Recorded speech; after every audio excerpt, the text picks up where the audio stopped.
Stossel Matter segment tonight. Our pal John has a program on income inequality this coming Thursday on the Fox Business Channel.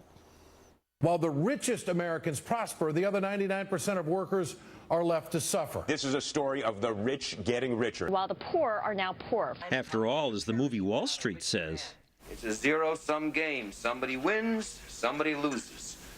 Money itself isn't lost or made, it's simply transferred.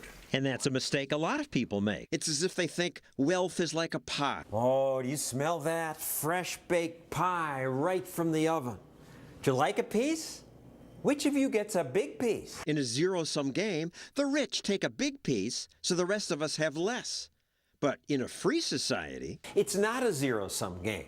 The makers who get rich by baking many more pies.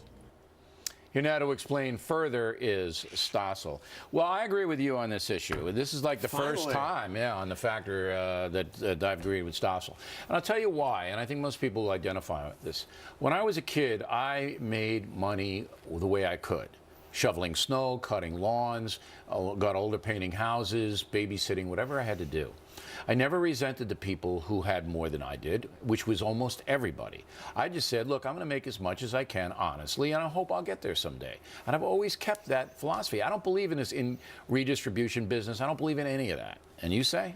And great. That has been the American philosophy. And what matters most is income mobility. And you're not stuck as a poor person or as a rich person. Pew did research on this and found, checking the children of people 30 years later, most move out of their quintile of income. The top move down, the people on the bottom move up. By natural forces, not Barack Obama taking money out of your wallet. And about 10% move all the way from the bottom to the top. But what the liberal will never understand, the Democratic Party as well, is that there are some people who just don't do what is necessary to have the pie that you take out of the oven, or even to have the oven.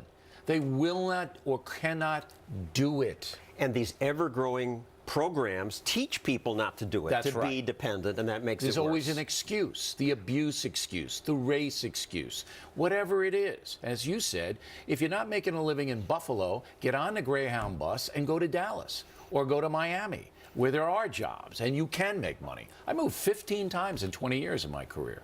And the reporters often say the rich got richer, which they did. That's a byproduct of freedom. There'll be a wealth disparity. And the poor got poorer.